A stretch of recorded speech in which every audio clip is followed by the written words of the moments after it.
வணக்கம் friends, welcome to round about gas YouTube channel. எல்லாரும் எப்படி இருக்கீங்க? நல்லா இருக்கீங்களா? ஒவ்வொரு நாளும் ஒவ்வொரு கோயிலை பத்தி டீட்டெயிலா இந்த சேனல்ல பார்த்துட்டு வரோம். இன்னைக்கு நம்ம பார்க்க போற திருக்கோவில் காஞ்சிபுரம் மாவட்டம் கூவத்தூர் எனும் ஊரில் உள்ள அருள்மிகு ஆதிகேசவ பெருமாள் திருக்கோவில். இந்த கோயிலை பத்தி டீட்டெயிலா தெரிஞ்சுக்கலாமா? கங்கை, யமுனை, சரஸ்வதி, சரையு, கோதாவரி, நர்மதை, துங்கபத்ரா, காவிரி ஆகிய 8 நதிகளும் தங்கள் பாவங்களை போக்கிக் கொள்ள இவ்விடத்தில் தவம் இயற்றியதாகவும் மரகதவல்லி சமேதராக ஆதிகேசவ பெருமாள் காட்சி அளித்து அவர்களை அனுகிரகித்ததாகவும் தல வரலாறு கூறுகிறது. பாவங்கள் நீங்க பெற்று மகிழ்ச்சி அடைந்த 8 நதிகளும் பெருமாளை தினமும் தரிசிக்க விரும்பி இங்கேயே தனித்தனியாக 8 கிணறுகளில் தங்கி இருக்கின்றனர் என்பது சிறப்பு. ஆதிகேசவ பெருமாள் இங்கு நின்ற திருக்கோலத்தில் கம்பீரமாக காட்சியளிக்கிறார். பெருமாளுக்கு வலதுபுறம் மரகதவல்லி தாயார் சன்னதியும் இடதுபுறம் ஆண்டாள் சன்னதியும் உள்ளன. கருடாழ்வார், சக்கரத்தாழ்வார் உள்ளிட்ட ஆழ்வார்களின் சன்னதிகளும் அமைந்திருக்கின்றன. ராமபிரான் அவதரித்த திரேதா யுகத்தில் இருந்தே இந்த ஆதிகேசவ பெருமாள் எழுந்தருளி இருப்பதாக ஐதீகம். மிக பழமையான கோவில் இது.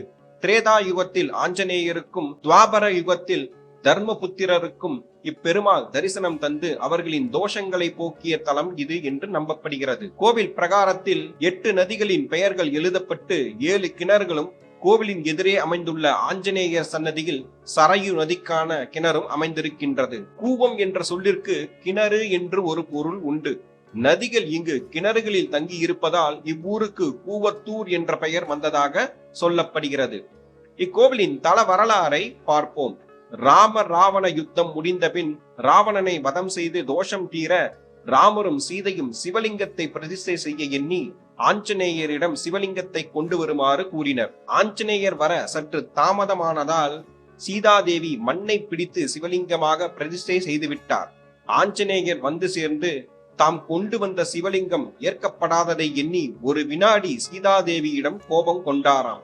மறுகணமே தம் தவறை உணர்ந்து தாயை கோபித்துக் கொண்ட பெரும் பாவத்தை எங்கே போக்கிக் கொள்வேன் என்று கண்ணீர் வடித்து பல திருத்தலங்களுக்கு சென்று பெருமாளை வழிபட்டார். இத்தலத்திற்கு வந்து இங்குள்ள திருக்குளத்தில் நீராடியவுடன் ஆதிகேசவ பெருமாள் தரிசனம் தந்து ஆஞ்சநேயரை அனுக்கிரகித்து அவரின் மன வருத்தத்தை போக்கினார்.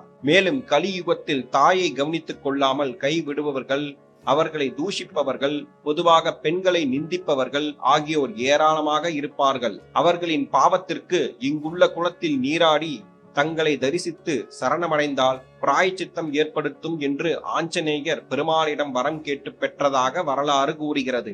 மகாபாரதத்தில் கர்ணனே தன் மூத்த மகன் என்பதை குந்தி தேவி சொல்லாமல் மறைத்து விட்டதால் தர்மபுத்திரர் கோபமுற்று பெண்களிடம் இனி எந்த ரகசியங்களும் தங்காமல் இருக்கட்டும் என்று சாபமிட்டார்.